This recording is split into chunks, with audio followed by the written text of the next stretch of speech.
क्या है ये?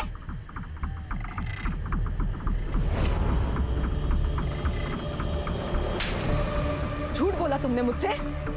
मैं अभी पुलिस के पास जाऊंगी, सड़ोगे तुम जेल में। या पुलिस में जाना चाहती हो ना तुम? जाओ, मैं अपने आप को अभी खत्म कर देता हूँ। हाँ? ये क्या कर रहे हो तुम? तुम्हारे बिना जीकर भी क्या करूंगा यार मैं। तुम जानती हो, जब मैंने तुम्हें पहली बार देखा था तभी तुमसे प्यार हो गया था मुझे। डरता था यार कि कहीं जब तुम्हें सच्चाई का पता लगेगा तो तुम मेरे पास भी नहीं आओगी, इसलिए मैंने झूठ बोला तुमसे।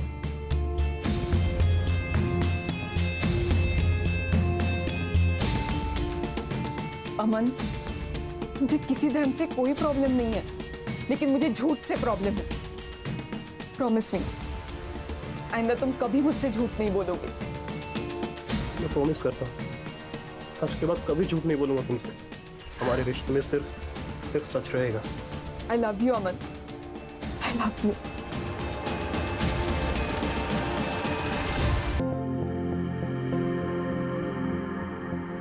अस्सलाम वालेकुम मामू। वालेकुम अस्सलाम भांजे। अम्मी, ये है सिया, और सिया ये हमारी अम्मी और हमारे मामू।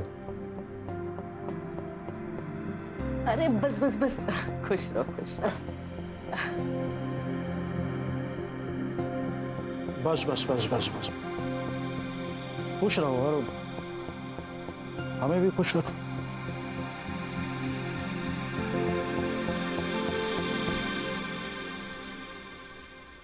बैठो ना। तो मामू, कैसी लगी आपको सिया? भांजे, हम व्यापारी हैं और हमारा असूल है कि जब तक हम सामान को खुद चेक ना कर लें तब तक ना तो बेचते हैं और ना खरीदते हैं। और वैसे ये उसूल इस पे भी लागू होता है। मतलब ये डार्लिंग कि अगर तुम्हें यहाँ रहना है तो मामू को तो खुश करना ही पड़ेगा।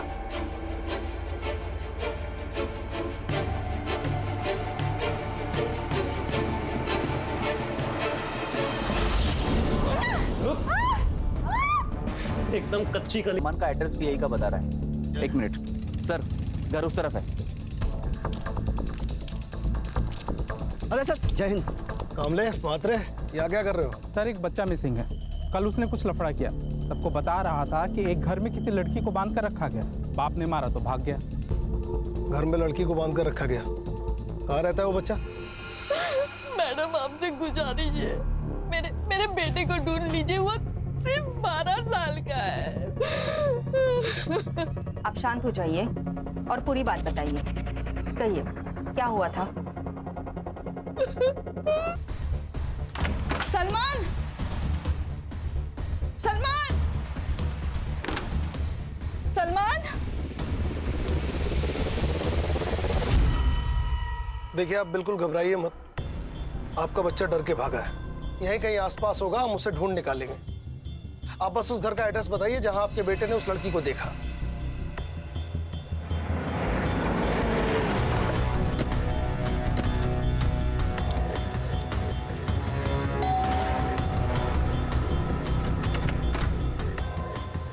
हाँ जी, आप? Crime branch, Mumbai. Crime branch? या अल्लाह, ये लड़का क्राइम ब्रांच तक पहुंच गया।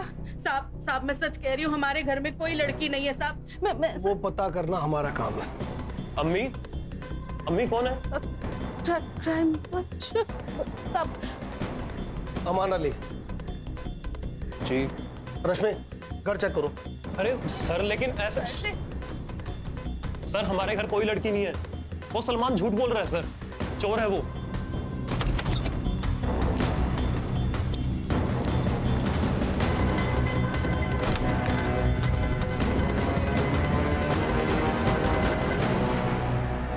उसे चोरी करते हुए पकड़ा था हमने, इसलिए हमसे बदला लेने की कोशिश कर रहा है। चल, मान ली तेरी बात। अब ये बता, दीप्ति तावड़े को झूठ क्यों बोला था? चेहरे की हवाइयां क्यों उड़ रही हैं? तेरे और दीप्ति के फोन की लास्ट लोकेशन इसी एरिया की है। सब सच सच बता दे, भला इसी में है। देखिए सर, हम किसी दीप्ति को नहीं जानते। तो तेरा पुराना नंबर उसके फोन में क्या कर रहा था? सर हमारा नंबर हमारे सोशल मीडिया अकाउंट पर भी है और बहुत से लोग कांटेक्ट करते हैं हमें लिखवाने के लिए। शायद हो सकता है उन्होंने भी किया हो। दीप्ति ने तेरे पुराने नंबर पे फोन किया था? हो सकता है सर, पर हमारा वो फोन तो चोरी हो गया था सर। सर अंदर कोई लड़की नहीं है। की बॉडी मिली है सर। व्हाट?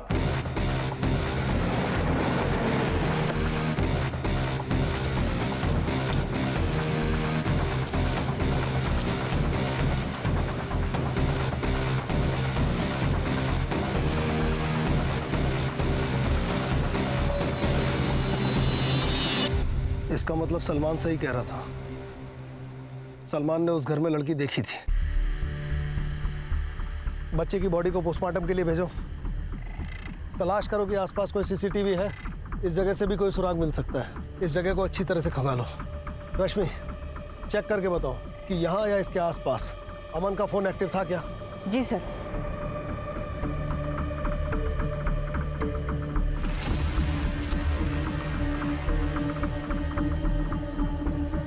सुतार, सर, इस तरह कचरे के बैग अक्सर ज्यादा कचरा भरने के कारण क्या आप सौतेले हो? सौतेला आखिर सौतेला ही होता है। आसमा खुद को संभालो, पेट से हो। आसमा चुप हो जाओ। जाती है। कल तक इस नासिर की अपनी कोई औलाद नहीं थी, मगर आज इसकी खुद की औलाद होने वाली है। हो सकता है सलमान इसे खटकने लगाओ।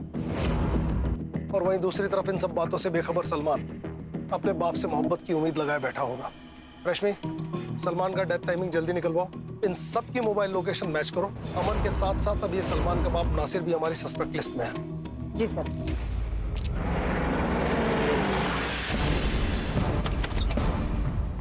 अरे अरे कहाँ घुसे चले आ रहे हैं आप लोग? सब आपको हम ही लोग मिलते हैं क्या परेशान करने? हम लोग जितने भी शरीफ क्यों ना हो, पर आप तो हमें मुजरिम ही समझोगे ना। मैडम, ये विक्टिम कार्ड खेलना बंद कीजिए। मैं मुजरिम से मुजरिम की तरह ही पेश आता हूँ। एक बच्चा मर गया है क्योंकि उसने आपके खिलाफ बात की। घर का कोना कोना छान मारो। किचन, बाथरूम, कमरे, टेरेस की टंकी तक छानो। खड़े रहिए यहीं।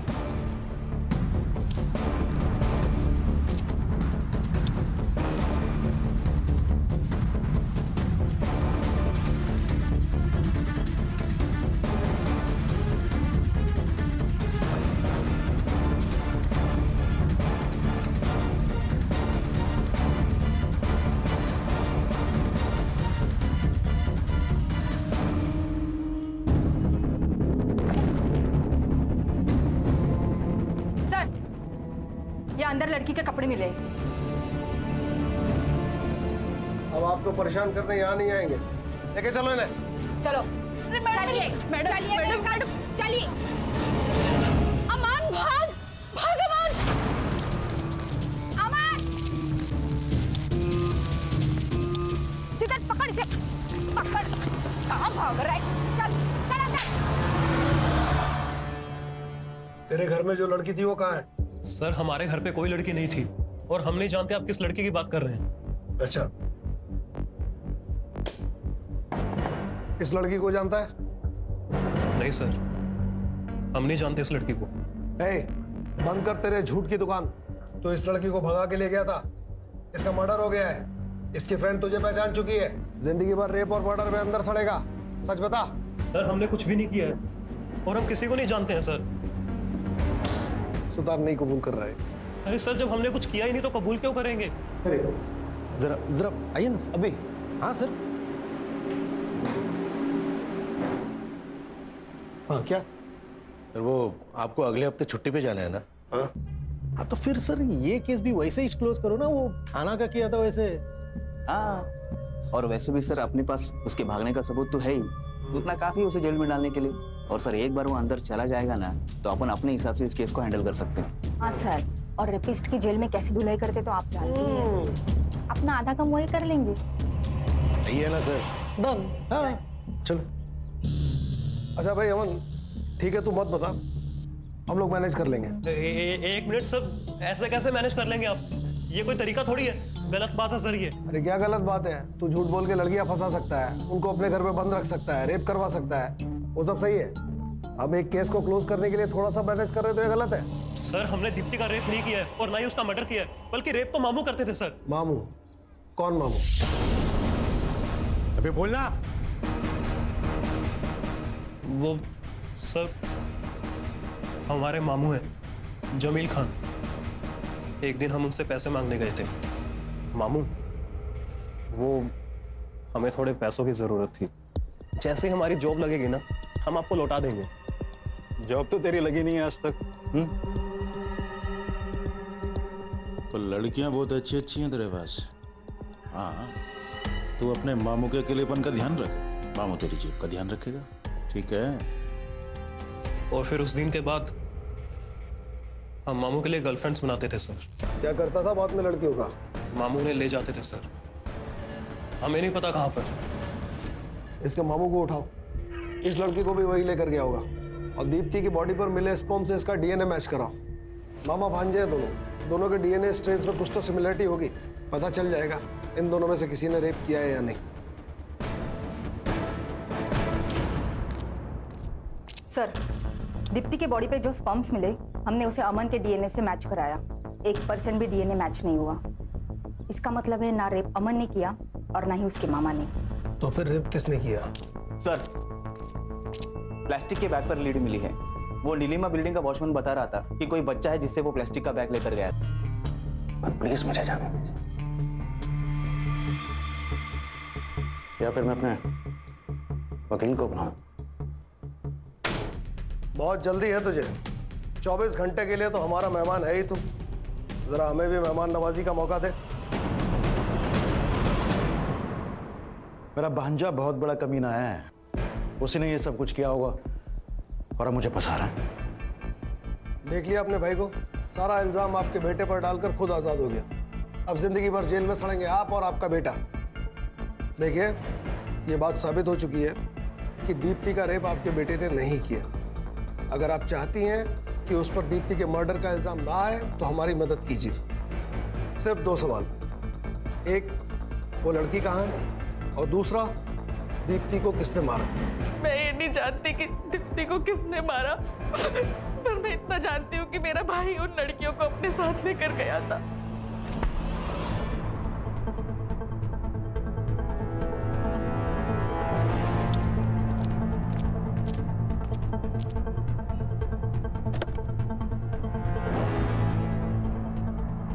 उसके बाद वो उन लड़कियों के साथ क्या करता था, कहाँ लेके जाता था, मुझे कुछ नहीं पता साहब।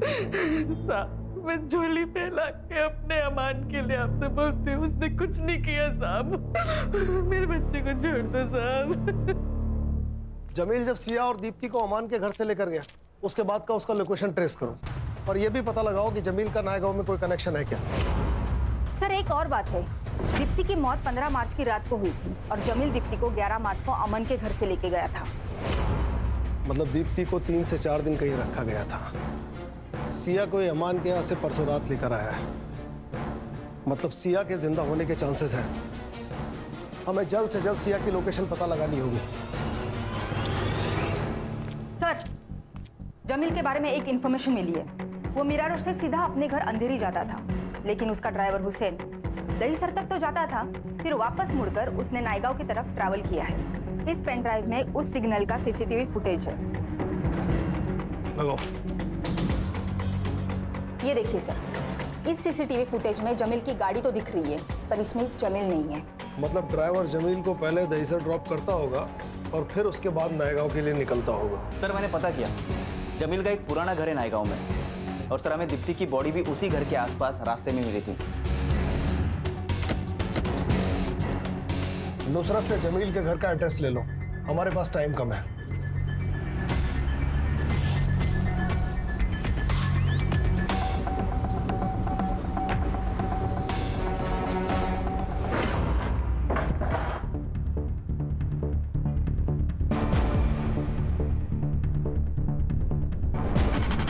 संभाल के, पूरे फर्श पे ब्लड है। कसाई खाना बना रखा है।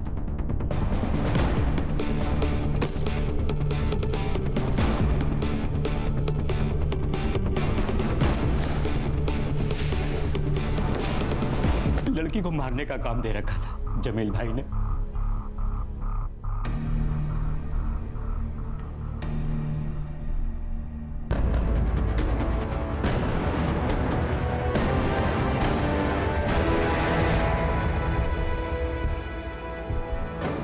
कई दिनों से इस्तेमाल हो रही लड़की का मैंने भी अगर इस्तेमाल कर लिया तो इसमें क्या गलत किया? बॉडी इसका क्या करता था तू? मैं लड़की के हाथ की नस काट देता था साहब, ताकि सारा खून वहीं बह जाए। फिर 2-3 दिन के बाद नए गांव से थोड़ा आगे एक सुनसान जगह में उनको गाड़ देता था।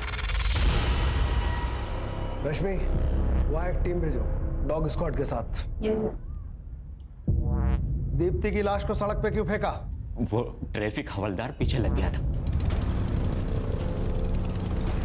मैं डर गया था कि अगर पकड़ा गया तो सब गड़बड़ हो जाएगी।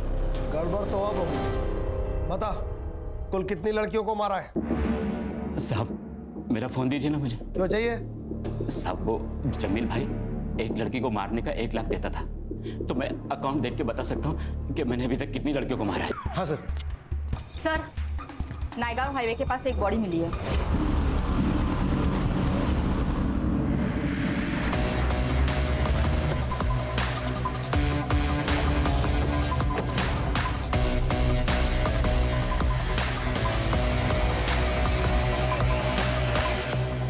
लाश को सबसे पहले तुमने देखा? हाँ सर, गाड़ी सिग्नल तोड़ के जा रही थी तो मैंने उसका पीछा किया।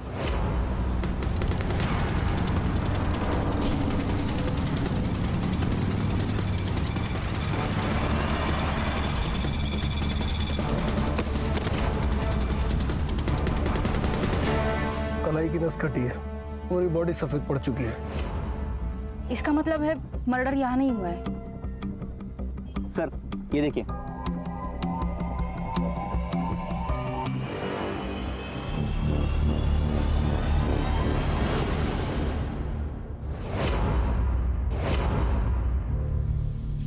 सर ये पोस्टमार्टम रिपोर्ट है। लड़की की मौत एक्सेसिव ब्लीडिंग की वजह से हुई है, जो कि नस काटने की वजह से होती है। नस काटने के लगभग 6 घंटे के बाद मौत हुई है। सर पोस्टमार्टम के हिसाब से मौत 3 दिन पहले मतलब 16 मार्च को सुबह 4 से 6 बजे के बीच में हुई है। सर कहिए आत्महत्या तो नहीं है? नहीं, क्योंकि लड़की का काफी टाइम तक रेप हुआ है। सर बॉडी से कुछ ड्राइड स्पर्म्स मिले हैं। मिसिंग रिपोर्ट से कुछ मिला? मिसिंग कंप्लेंट तो नहीं है सर, पर इसके खिलाफ तिलक नगर पुलिस स्टेशन में चोरी की केस जरूर दर्ज हुई है। और उसके हाथ पे भी सेम टैटू है जो उस लड़की के हाथ पर था, और लड़की का नाम है दीप्ति तावड़े। इसलिए हमने उसके खिलाफ चोरी की कंप्लेंट लिखवाई। कौन था वो लड़का? क्या पता सर, सोशल मीडिया पे मिले थे, कोई अनाथ लड़का था। उसके पास ना कोई घर था ना ढंग की नौकरी।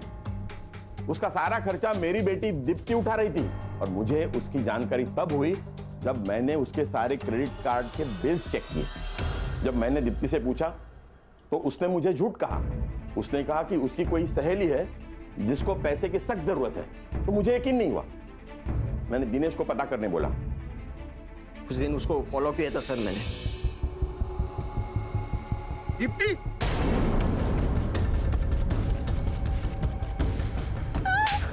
लाज नहीं वाटत तुला?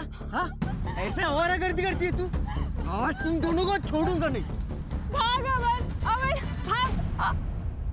जब घर की लक्ष्मी घर के बाहर गुलछर्रे उड़ाने लगे ना, तो उसको किसी के घर की लक्ष्मी बनाने में ही समझदारी है। लेकिन इतने समय के बाद आप उसके बारे में क्यों पूछ रहे हैं? वो आपको मिली क्या? बॉडी मिली है उसकी। क्या?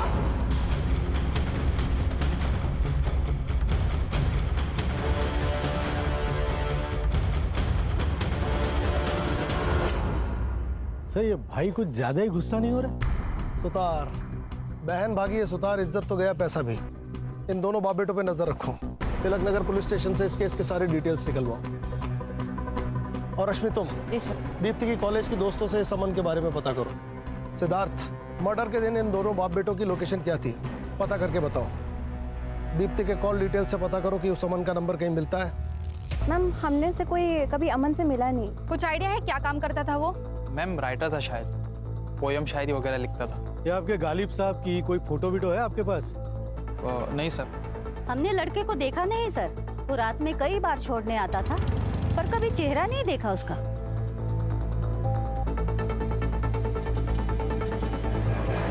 सीडीआर का क्या हुआ? सर आता ही होगा। सर जिस नंबर पर दीप्ति सबसे ज्यादा बात करती थी वो नंबर अभी बंद है, और सर वो नंबर अमान अली के नाम पर रजिस्टर है। अमान अली? अमान इस नाम का टैटू भी था ना उस लड़की के हाथ पर? जी सर। ये कौन गुमनाम आशिक है जो ना कभी किसी से मिला ना कभी किसी को दिखाई दिया? सर अक्सर लड़कियां अपने बॉयफ्रेंड्स के बारे में किसी से बात नहीं करती है, स्पेशली कंजर्वेटिव फैमिली की लड़कियां। मगर उनकी जिंदगी में एक ऐसा बेस्ट फ्रेंड जरूर होता है जिससे वो अपनी हर बात शेयर करती है।